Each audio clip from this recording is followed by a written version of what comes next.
ये जिंदा है, मुझे तो यकीन ही नहीं हो रहा।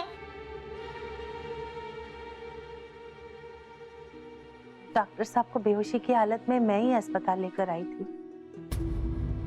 इस बात को राज रखा क्योंकि मुझे पता था कि डॉक्टर साहब की जान खतरे में है। इसलिए कमला ने ये बात किसी को नहीं बताई।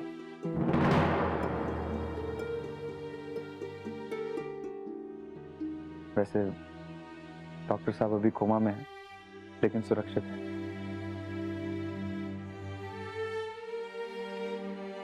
एक बात कहती हूँ, डॉक्टर साहब जिंदा है ये किसी को मत कहिए, क्योंकि जब तक वो शख्स आजाद है डॉक्टर साहब की जान को खतरा है।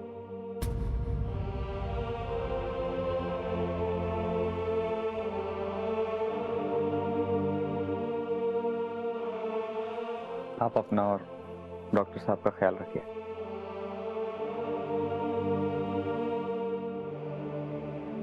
रुकिए,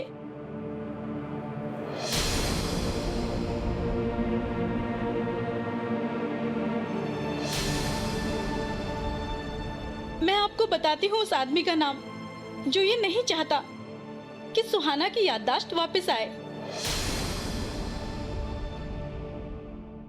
धीरज दीवान और अमन दीवान।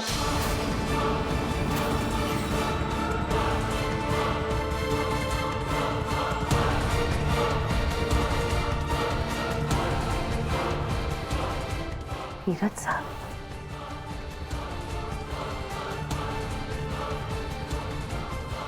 यकीन नहीं होता एक सगा भाई अपने बड़े भाई को इतना बड़ा धोखा दे सकता है। पर क्यों? इसके पीछे क्या बात है, क्या राज है? वो ये सब अपने बेटे को बचाने के लिए कर रहा है,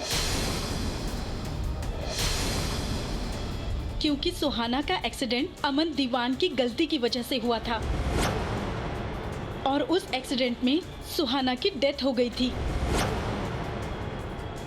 आई एम सॉरी धीरज, हम सुहाना को नहीं बचा पाए। ये बात 1 महीने पहले की है। मेरे पति ने एक लड़की के चेहरे की सर्जरी की थी। उस लड़की का चेहरा कार एक्सीडेंट में जल गया था। उस लड़की का कोई रिलेटिव नहीं, उसका चेहरा पूरी तरह से जल चुका है। यहां तक उस बेचारे की याददाश्त जा चुकी है। मेरा मुझे नहीं लगता है कि उसका कोई रिश्तेदार यहां आने वाला है पैसा भरने के लिए। मेरी बात समझ में था।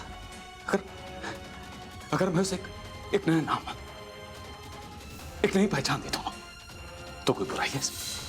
और मेरे पति ने उस लड़की को एक नई जिंदगी दी थी।